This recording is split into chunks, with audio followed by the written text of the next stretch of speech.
তুই দুনিয়াতে যৌতুক নিয়েছিস, তুই ছেলের বউয়ের ওপর অত্যাচার করেছিস।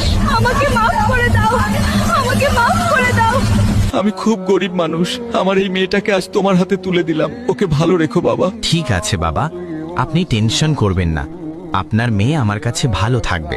ছেলেকে তো বিয়ে করানো শেষ, এবার ছেলের শ্বশুর বাড়ি থেকে ফার্নিচার উসুল করতে হবে। কি গো বৌমা, বিয়ে তো হলো 6 মাস হলো, তোমার বাপ ফার্নিচার কবে দিবে? মা, আসলে আমার বাবা তো গরিব চাষা, আমার বাবার কাছে টাকা নেই। ও সব বাহানা আমি শুনতে চাই না বৌমা। আমার বাড়িতে থাকতে হলে ফার্নিচার আনতেই হবে। এই শোনো, তোমার মা আমাকে আসতে যাইতে ফার্নিচারের জন্যই খোটা দেয়। উনি কি জানে না যৌতুক নেওয়া হারাম? তুমি কান্না করো না, আমি আজকে রাতে মায়ের সাথে কথা বলবো। কি ব্যাপার মা, তুমি নাকি আমার শ্বশুর বাড়ি থেকে ফার্নিচার চাচ্ছ? হ্যাঁ চাচ্ছি, তুই এসব বিষয়ে কোনো নাক গলাবি না। আমি যা করছি তোর ভালোর জন্যই করছি। বাবা, আমি ভালো নেই, আমার শাশুড়ি সব সময় আমাকে ফার্নিচারের জন্য খোটা দেয়।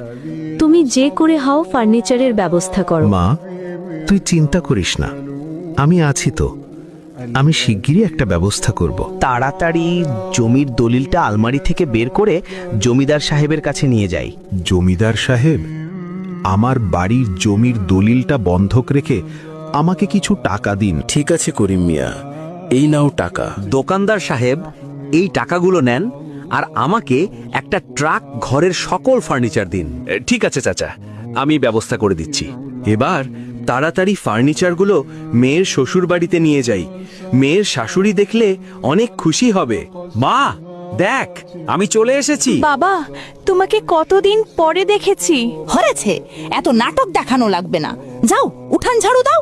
কি ব্যাপার বিআই মশাই, সব ঘরের ফার্নিচার দিলেন, তো টিভি আর ফ্রিজ কোথায়? সেটা আনলেন না কেন?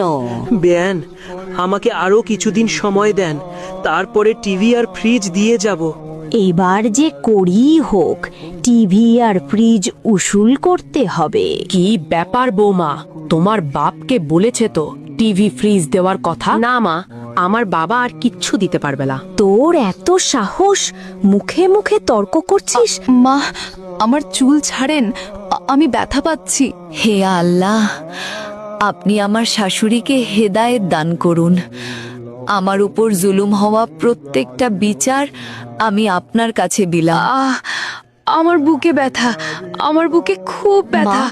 ওমা, কি হয়েছে আপনার? একটি শোক সংবাদ, উজিরপুর থানার রাকিব সাহেবের মা ইন্তেকাল করিয়াছে।